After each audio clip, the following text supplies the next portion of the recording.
이 부분은 이제 사전 지식이 아까 5번 정리 때와는 달리 사전 지식이 없기 때문에, 있긴 하겠지만 좀 약하기 때문에 제가 문장을 함께 읽어보는 방식으로 가면서 형광펜으로 되어 있는 부분들을 선생님들께서 좀 보시면 좋을 것 같아요. 1940년대에서부터 60년대를 보면은 이제 40년대 같은 경우 우리가 이른바 일본이 패망 이전에 아주 굉장히 암흑 시대를 거치게 되거든요. 그래서 보시면 1940년대는 일본 전쟁 수급 이런 불안 때문에 커피가 조달되지도 않았고 다방 같은 경우에는 이제 완전히 문을 닫게 되고 그러는 사이에 1941년에 동아커피 유한회사라든가 아니면 한남식품공업회사처럼 대두, 콩이나 보리나 옥수수를 가지고 커피를 만드는 그런 시절이 있었던 것이고요. 1945년에 해방과 함께 미군이 들어옵니다. 여기가 굉장히 중요해요. 우리가 인스턴트 커피의 기원을 한국 전쟁이라고 얘기하는데 그렇지 않죠. 그러니까 1945년에 그때 미국이 이 일본의 무장 해제를 명분으로 삼아서 몇 명이 들어옵니까? 미군이 7만 명이 들어옵니다. 7만 명이 들어와서 이제 PX 문화가 막 나오게 되고 그때 이제 우리 일제 강점기를 거친 사람들에서는 민간에 미군이 먹는 그 시커먼 그 물을 먹으면 어, 어때요? 회충이 사라진다. 민간요법에 좋다 그래가지고 그것들을 이제 찾아서 회충을 박멸하기 위해서 먹었던 그런 유행이 벌어지면서 커피가 대중화되는 그런 계기를 맞게 됩니다. 일제강점기 때는 대중화라고 할 수는 없습니다. 지식인들을 중심으로 한 일부 계층의 에, 구별짓기 문화라고 한다면 진정한 대중화, 일반 사람들도 커피를 마실 수 있게 된 것은 해방 공간이었고 그 해방 공간에서 이제 한국 전쟁으로 넘어가면서 더욱더 보편화가 됐다라는 거고 한국 전쟁이 끝나고 나선 또 다시 지식인을 중심으로 한 다방이 그 문화가 형성이 되죠. 그때 이제 한국 전쟁 중에 라디오를 통해서 미군 방송을 들었던 왜냐하면은 이제 피난 시절에 미군 방송을 듣는 건 굉장히 중요했었고 그때 우리 한국 전만 하더라도 그 라디오가 한 20만 대에서 30만 대가 보급되어 있는 상황이었죠. 그때 이제 전쟁에 대한 소식을 듣기 위해서 이렇게 AFKN을 듣다 보면은 거기에 엘비스 프레슬리라든가 뭐 유명한 1960, 50년대의 가수들의 노래들이 막 나오면서 바로 이제 그 팝송에 열광을 하게 되고 어, 한국 전쟁이 끝나고 난 다음에 이제 다방으로 그 직직거리는 라디오의 팝송이 아니라 깨끗한 그 전축을 통해서 들려오는 음악을 듣기 위해서 다방으로 갔고 그때 다방으로 갔던 건 AFK를 듣고 있었던 이른바 지식인이나 대학생들이 됐던 것이죠. 네, 그러는 가운데 이제 커피가 다방이 음악으로 장착되면서 거기에서 이제 공연이 벌어지고 그러면서 그 공연과 함께 통기타 가수들의 시대가 열리고 이제, 어, 다방이 바로 가수들의 등용문이 되는 것이 1960년대. 그리고 이제 1970년대에는 비즈니스, 경제개발 계획과 함께 다방이 어, 어떤 비즈니스를 논하는 제3의 공간, 집도 아니고 사무실도 아닌 그러나 반드시 우리 일상 중에 만남과 대화와 정보 교류를 위해서 필요한 하나의 공간으로 자리를 잡아서 이제 거리의 응접실이라든가 뭐 이런 용어로 쓰이게 되는 거죠. 그런 흐름 속에서 이거를 보셔야 됩니다. 자, 그래서 1950년대에 보면은 이제 인스턴트 커피를 통해서 진정 대중화의 시대를 가게 되는 것이고, 부산 등지에서는 이제 노점까지 나오게 돼요. 이제 부산 같은 경우에 사람들이 엄청나게 많이 몰려 있는 곳에 공간이 어디 있습니까? 공간이 없으니까 이제 커피를 노점에서도 팔고, 이 당시에 노점에서 파는 것이 가능했던 이유는 뭐죠? 뭘까요? 일제강점기는 모두 원두커피, 커피를 갈아서 커피를 추출해야 됐지만 이때는 다 인스턴트 커피, 물만 타면은 다 녹는 거고 거기다 크림과 설탕을 붓는. 그러니까 커피를 소비하고 하게 되는 커피 자체가 달랐기 때문에 노점상도 가능해지는 거죠.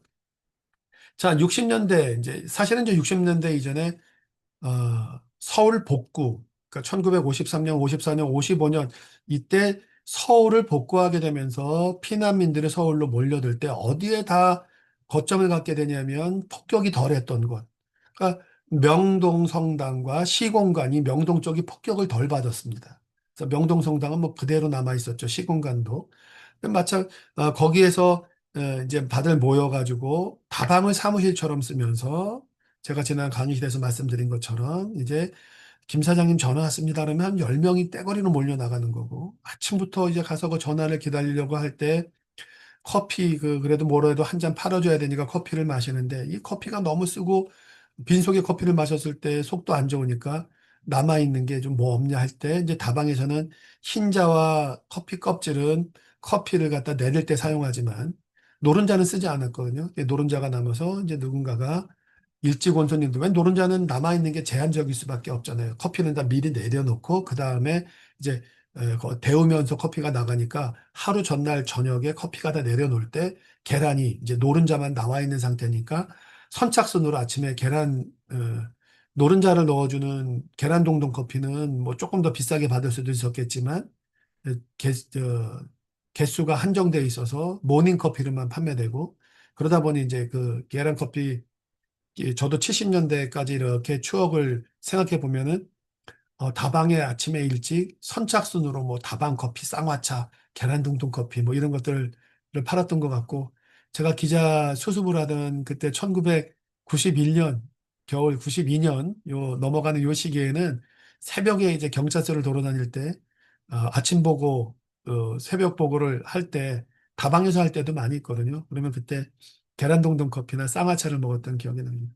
바로 이제 그 시절의 얘기고, 이제 그 시절에 60년대까지 넘어가는 거예요. 그래서 이제 60년대까지도 계속, 그 서울 복구 상황처럼 이제 그런 것들이 서울이 안정화되면서 퍼져나가다가, 1960년대에, 와, 다방이 그러한 이유로 이제 비즈니스의 하나의 공간이 되다 보니까, 다방에서 이제 지식인들은 음악을 듣는 곳이고, 사업을 이야기하고, 모든 것이 다방에서 이루어지고, 다방에서 원두 커피를 내리기도 하는데, 워낙 뭐랄까, 그 커피를 내리는 바리스타, 주방장이 굉장히 그 거만하게 굴고 비싸게 보니까, 이제 인스턴트 커피로 장착하게 되는 시기가 오는 겁니다. 인스턴트 커피가 1968년에 동서식품이 인스턴트 커피를 생산을 하게 되고, 그다음에 1968년, 70년 여기 넘어가면서 자판기로 나오고 70년대엔 마침내 믹스 커피까지 나오게 되니까 이제 다방이 사무실로 옮기게 되는 거죠. 이제 굳이 다방까지 가지 않아도 사무실에 믹스 커피만 있으면 직원들이 다 커피를 탈 수 있으니까. 근데 이제 다방은 망하나요? 그렇지 않죠. 이제 손님을 새롭게 맞이하기 위해서 손님을 끌어들이기 위해서 이제 그 이른바 레지 배달까지 하는 성을 팔게 되는 그 시대가 이제 1970년대 말 1980년대 영화라도 나오죠. 아주 고루한 삶을 보여주는 다방 레지들의 그런 상황들을 이제 심야 다방의 시작이 이제 1980년. 그때 1980년대에 또 하나 뭐가 있죠? 전두환 군부 정권이 음, 그 심야 통행을 갖다가 폐지하죠. 그러면서 밤새 그 사람들이 머물 수 있는 곳이 이제 다방이 되는 거고, 이제 그 다방에서 이제 성을 팔게 되는 이런 일들이 이제 우리 1970년대, 80년대의 다방의 문화가 되는 겁니다. 그래서 제가 여기 이 내용 중에 앞부분과 좀 겹치지만 다시 한번 한국 전쟁과 이 전후의 이 상황이 굉장히 중요해서 따로 정리를 해놨으니까 한번 꼭 보시고요. 문학 작품을 한번 보고 싶죠. 문학 속의 커피를 보면은 1950년대, 이제 1950년대라면 이제 전쟁 속의 실존적 고민, 밀다원 또 서울의 종로 쪽에 올라와서 인사동의 다방에 에, 이 한국 전쟁의 후유증의 하나로 총으로서 다방에서 자살하는 시인도 나오고 군인도 나오게 되는 이 다방이라는 공간이 어떤 실존적인 고민을 하게 되는 그런 하나의 공간이 됩니다. 1차 세계대전, 2차 세계대전을 거치면서 프랑스의 사르트르가 이제 실존주의를 꺼내고 오는 것처럼 우리 한국에서도 한국전쟁 이후에는 이 실존으로서 나를 생각하게 되는 거죠. 이성, 이성은 뒤로 물러나는 거죠. 뭐냐면은 이성이라고 하는 것이 뭐 너무 제가 단편적으로 설명해서 그렇지만 진리란 먼 곳에 어딘가 있고 뭐 세상을 정의롭게 이끄는 하나의 정신이 있고 우리는 그런 정신들을 플라톤의 이데아와 연결 지으면서 우리는 이성적으로 끊임없이 추구를 해야 되고 이제 이런 얘기를 했다면 전쟁을 겪고 나서 지성인들이 생각하는 이게 뭐냐? 절대 정신이라는 것이 과연 있느냐? 그런 이성이나 합리적인 어떤 그런 정신이나 이런 힘이 있다면 이렇게 엄청난 사람들을 전쟁으로 죽게 만드는 이런 비극이 벌어질 것이냐? 야, 그렇지 않다. 실존적인 것만 아니, 사람 다 똑같다. 우리는 그때그때 상황에 따라서 우리 스스로 본질을 만들어 나가는 것이다. 그래서 이제 사르트르가 한 얘기 중에 유명한 것이 실존이 본질에 앞선다라는 거죠. 그 이전에는 다 본질을 찾고자 노력을 했는데 그렇지 않다. 본질은 인간이라고 하는 생명체가 그때그때 살아가면서 만들어내는 것이다. 이제 이것이 어디로 가요? 1960년대 구조주의로 가죠. 구조주의라고 하는 것은 인간에 영향을 끼치는 하나의 정신이라고 하는 것이 그 사람이 어떠한 사회에 속해 있냐에 따른 영향을 받게 되더라. 그런 어떤 주변의 영향도 없이 사람이 워낙 위대하고 신의 어떤 그런 축복을 받았기 때문에 인간의 어떤 이성과 절대 정신을 가지고 세상을 합리적으로 살아가는 그런 것이 아니라 인간이 어떤 처지에 있냐에 따라서 굉장히 폭력적일 수도 있고 이런 상황으로 바뀌는 거예요. 그런 이제 그런 구조주의가 지금까지도 영향을 끼치고 있는 겁니다. 이제 그런 1960년대 구조주의가 나올 때 이제 그때 이제 소실의 기호학 같은 것이 나와서 의미를 만들어가는 그 의미가 우리가 어떤 정해진 의미를 찾아 나가서 신화나 종교나 이런 걸 통해서 참 의미를 찾아가는 것이 아니라 어떤 이런 사회의 구조 속에 의미가 만들어지는 것들. 응? 이제 그런 의미가 만들어지는 걸 갖다가 인식론 측면에서 볼 것이냐, 아니면 후설의 형이상학처럼 어떤 우리의 지각의 상황에서 미학이죠. 이걸로 볼 것이냐에 따라서 이제 우리가 메를로 뽕띠의 지각의 현상학 이런 말씀을 드렸고, 한 잔의 커피를 마시는 것도 곧 감각되고, 감각된 것을 우리가 찾아 나간다라고 그런 입장에서 볼 때는 후설의 얘기는 에포케, 모든 배경의 지식들은 다 멈춰라. 모두 멈추고 내 몸에 지금 작동되고 있는 커피를 감각하라. 그리고 거기에서 진리를 추구하라. 라고 하는 이 감각을 통해서 진리로 가는 이제 SSF적 미학이 이제 하나의 장르로 나오게 되는 거죠. 우리가 다 그런 연장선상에 있는 거예요. 이제 우리가 그런 큰 흐름을 포착해서 커피를 전문가답게 의미를 이야기하기 위해서 우리가 이제 이런 것을 공부하는 것이고 그런 것들을 어떤 미학과 철학자들의 얘기보다는 문학 작품을 통해서 우리가 받아들일 때 문학 작품이라는 것은 이제 내러티브 서사가 있고 또 맥락이라는 게 있잖아요. 사례가 있고 훨씬 이야기가 쉽죠. 이런 도시적인 감수성에 대한 작품에 대한 이야기들. 그래서 보면은 김광주, 손창섭, 김승옥, 특히 김승옥 선생님의 무진기행이라고 하는 것은 우리가 꼭 커피를 하지 않더라도 그 작품을 좀 알면은 좋죠. 무진기행 같은 경우에는. 여기에 보면은 1964년 작품에 계란을 띄운 모닝커피가 나옵니다. 이거 하나로 모닝커피가 1970년대 개발 도상의 시대에 시작됐다는 얘기가 완전히 무너져 버리는 거죠.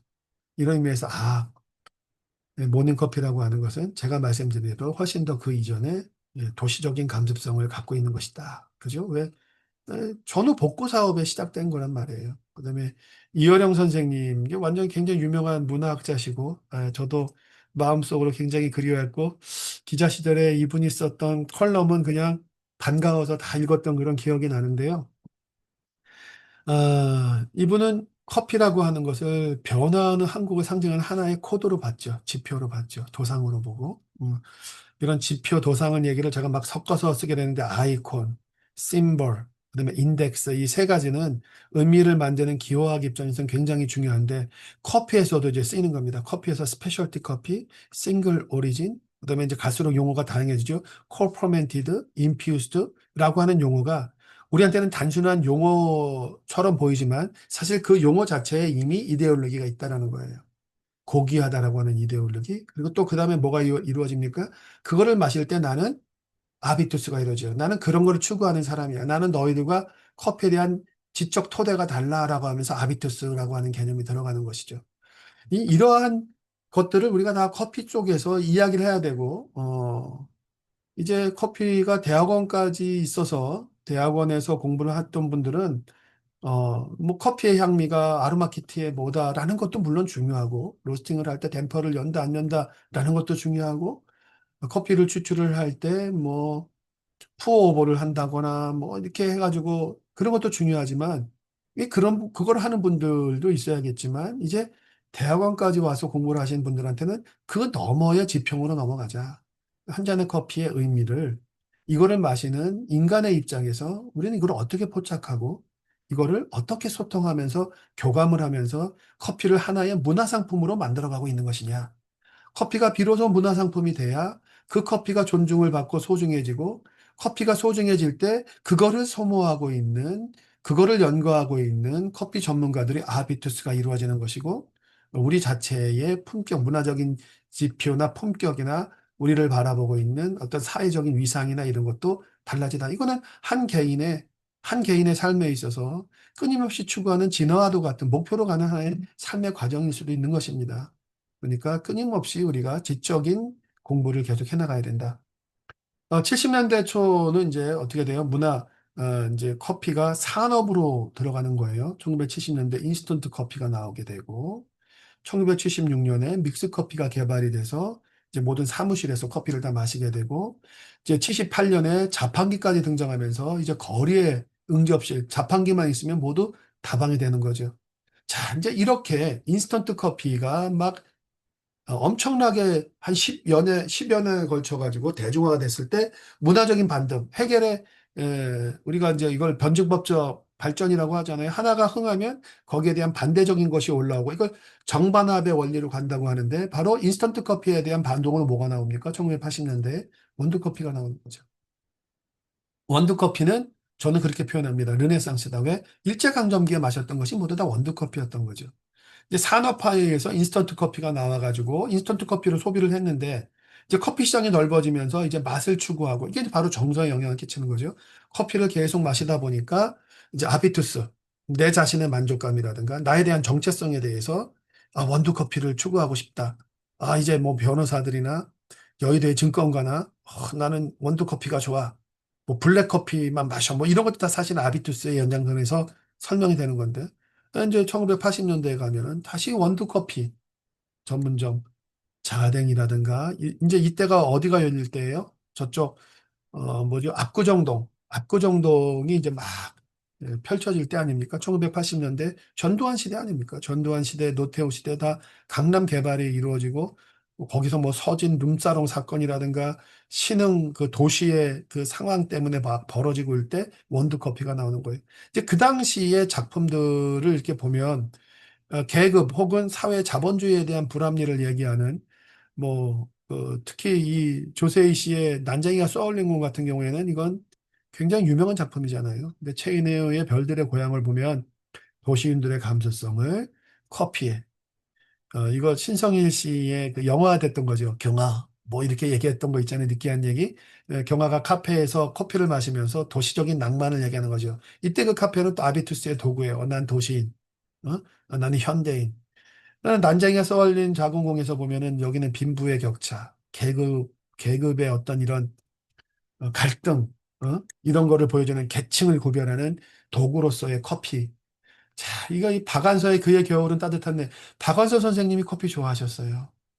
그리고 김경리 선생님도 마찬가지지만, 박완서 선생님 글 중에 보면 특히 맛을 표현하는 글들이 있는데, 제가 언젠가는 한번 할 겁니다. 자료는 모으고 있는데, 커피의 맛을 표현하진 않았지만 음식 맛을 참 그렇게까지 우리의 고유어로, 순 우리말로 너무나 멋지게 표현을 하고 있고, 제가 요즘에 관심 있는 게 향미에 대한 한국 표현인데요. 거기 그의 겨울은 따뜻한 데 보면 이제 중산층 가정에서도 이제 1980년대 아닙니까?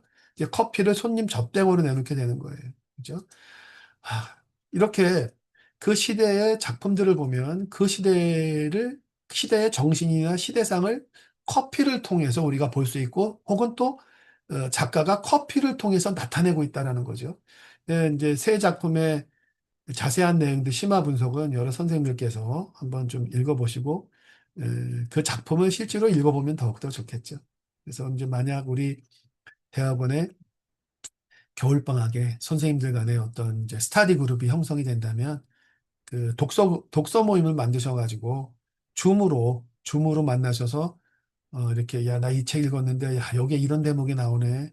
아, 커피가 나오는 대목 서로 타입 붙여서 좀 보내주고 이렇게 공부를 하셔도 좋을 것 같아요. 이제 저 1990년대에 들어가면 이제 에스프레소가 나오기 시작하는데 에스프레소가 대중화되는 것은 다 신세계 백화점 쪽에서 나와요. 왜냐하면 신세계 백화점이 1990년대, 95년도쯤에 그 스타벅스 사람들을 보냅니다. 보내서 이제 스타벅스를 한국에 들여오려고 하는 작전을 벌이게 되는데 그때 이제 들어오려고 다 하다가 다 준비가 1년여 동안 준비가 되다가 1996년도에 신세계에서 그 시애틀로 갔던 팀들 6명인가를 다 다시 본국으로 돌아오라 그럽니다. 당분간 무기한 연기, IMF 때문에. 그때 그 특공대 중에 있었던 강훈이라는 사람이 돌아와서 1996년도에 그 감남역 지하에 홀리스라고 하는 에스프레소 전문 매장을 만드는 거죠. 그 이전에도 에스프레소 머신이 물론 있습니다만 우리나라의 커피 역사에서는 에스프레소 머신의 테크아 커피를 제일 먼저 한 것은 바로 그 강훈이 지금 이제 돌아가셨죠. 그 강훈 선생이 했었던 그 홀리스라고 기록이 되어 있습니다. 그리고 나서 1997년 IMF가 이제 지나가고 끝나면서 1999년에 스타벅스가 문을 열죠. 2대점. 이제 스타벅스가 커피 문화에서는 어떻게 돼요? 이제 커피는 테이크아웃이죠. 들고 다니면서 커피를 마시게 되고, 이제 거기서 또 아비투스가 또 나옵니다. 뭐죠? 네 손에 들고 있는 테이크아웃 컵에 커피의 브랜드가 뭐냐? 스타벅스를 들고 있으면, 너는 강남의 세련된 여의도 증권가의 지식인 이렇게 되고, 스타벅스가 아니고 딴 거 있으면 너는 아무것도 아닌 사람이 되는 거죠. 이게 또 다, 바로 그거 들어있을 때 스타벅스라고 하는 것이 바로 심벌이 되는 거죠. 그 심벌을 소비할 때 나의 어떤 정체성을 입히면서 행동하는 것, 그것이 바로 아비투스가 되는 거고. 그리고 이제 또 하나 사회적으로 우리는 반드시, 야, 그러면 우리 지식인이 되려면 스타벅스 커피를 마셔야 돼? 그건 마셔야 되는 거야? 와, 그게 바로 뭐예요? 스타벅스의 입장에서는 헤게모니가 되죠. 그게 바로 이데올로기입니다.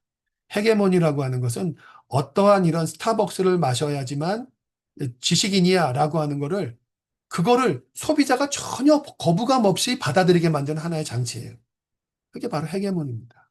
워낙 헤게모니는 알렉산더 대왕 시대 때 나오는 하나의 그 헤게모니, 거기 지도의 리더의 이름이 헤겜이라고 하는 그 직책이었는데 알렉산더가 아버지가 돌아가시고 나서 제일 먼저 그 자리를 차지하는 게 헤겜이라고 하는 자리를 차지하면서 다른 사람들을 지배하게 되잖아요. 거기서부터 이제 그람시라고 하는 사람이 바로 그 헤게몬이라고 하는 용어를 가지고 와서 사회 현상 중에 이렇게 봤더니 야, 장사를 하는데 기가 막히게 하는 거예요. 야, 저 정도는 입어줘야 세련된 거지? 그래? 저 정도는 입어줘야 되는 거야. 그럼 스페셜티 커피를 마셔줘야지만 커피를 아는 사람들이지. 근데 스페셜티 커피 비쌀 만도 한 거구나. 이렇게 만들어놔서 스페셜티 커피는 좀 비싸게 사도 아무 문제가 없는 것처럼 인식을 만들어 버리는 것. 그래서 그거를 바로 스페셜티 커피를 팔아서 스페셜티 커피로 돈을 많이 벌고 스페셜티 커피의 평점을 뭐 낸다 어쩌고 해서 SCA가 헤게모니를 잡고 지금 전 세계를 휘잡고 있는 거죠.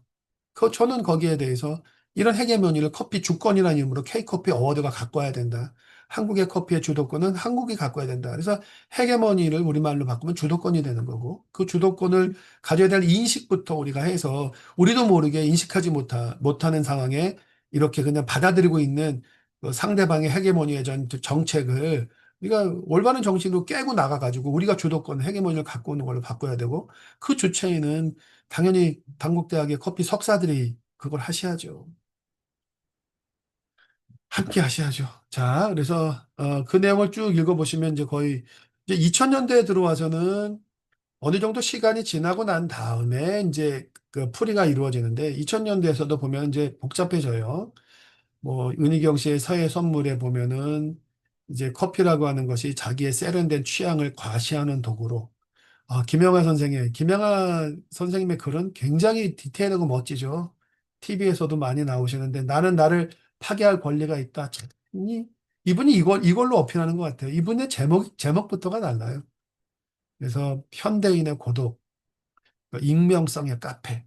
이제 이런 얘기를 계명화 소설가가 갖고 나오는 거고, 달콤한 나의 도시에서는 뭐 여성의 라이프 스타일로 보는데, 하여튼 이 세 작품들도 쭉 읽어보십시오. 이제 이것이 다가 아니겠지만, 그래도 그 시대마다 그 여기 나와 있는 작가들은 그 시대를 좀 이끌어가는 리더 쪽에 있는 사람들의 작품들이거든요. 그래서 우리가 커피를 제대로 할 거면은 커피를 마시는 만큼 그 시대의 정신을 담겨 있는 어, 문학 작품들을 읽어야 되는데 우리로서는 이제 커피를 다룬 작품들을 읽으면 더 좋죠. 그래서 제가 이제 이렇게 표로서 정리를 해놨는데 1970년대 도시와 시골 경제개발 5개월 계획, 1980년대 이제 막 신군부가 뭐 프로야구도 만들고 그래서 사람들의 거부감을 없애기 위해서 중산층 뭐 이제 우리가 좀 어느 정도 살아나가는 어떤 잘 살고 있다라는 어떤 자긍심 그것이 아시안 게임 유치와 어, 올림픽 유치로 이어지게 되잖아요. 그때 이제 굉장히 품위 있는 이런 시대적 수입품인 커피가 이제 그거를 상징하게 되는 거였고 1990년대에 이제 개인주의 2000년대에는 도시 스타일 라이프. 그다음에 이제 지금은 뭐냐라고 한다면 이제 밑에 나오게 됩니다. 2025년까지 쭉 훑어보면은 이제 IMF를 통해서 홈카페 얘기가 나오고 이제 또 하나 IMF가 아니라 이제 코로나 때죠. 그리고 코로나 때부터 그때부터 이제 자연에 대한 이야기. 물론 그 전부터 있었지만 이런 큰 사건을 통해서 시대를 구분하게 되는데 이제 자연의 소중함, 자연 파괴에 대한 문제에 대한 인식들이 코로나 때 굉장히 커지죠. 그러면서 ESG죠. 우리가 Environmental Society, 그다음에 ES, 그다음에 이제 G, Government에서 지속 가능한 ESG, 친환경, 유기농, 공정무역. 그것이 지금 2025년의 현재의 가치입니다. 2010년에 스페셜티 커피에 대한 얘기, 그다음에 콜드브루와 RTD, 이거는 이제 빨리빨리 커피를 소비하려고 하는 욕구와 이제 새로운 커피 추출법, 신기술, 이제 새로운 놀거리, 예, 만지작거리는 거예요. 너 이거 갖고 놀아라. 이거 콜드브루 한번 만들어 봐라. 그다음에 나이트로 커피 한번 만들어 봐라. 그다음에 달고나 커피도 한번 열심히 흔들어서 만들어 봐라. 이거는 이제 하나의 게임처럼 펀한 즐기는 커피가 커피 추출을 가지고 사람들이 즐거워하는 하나의 퍼포먼스의 유행이 바로 콜드브루라든가 아까 말씀드린 것이 다 이어진다고 보고요. 그다음에 이제 이 작품들 같은 경우 이제 여기에는 우리 한강 선생님의 작품은 제가 아직 그분이 그 커피를 직접적으로 쓰지는 않고 그래서 그분의 표현을 쓰려면 이제 정서적인 메타포를 갖다 써야 되는데 일단 여기서는 커피를 실질적으로 작품에 쓴 분들만 이야기 쓰다 보니 한강 선생님이 빠져는 있습니다.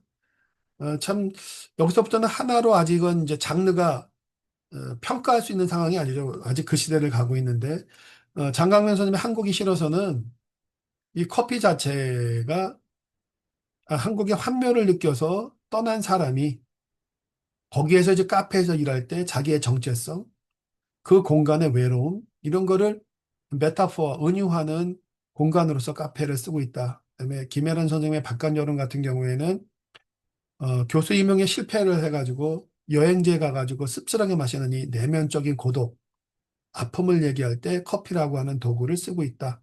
그럼 이거 82년생 김지영은 영화로도 나왔던 거잖아요. 유명한 거. 거기에 보면은 이제 여기 또 된장녀 사건을 다시 소환합니다. 2016년 된장녀 사건은 훨씬 더 그 이전에 있었죠.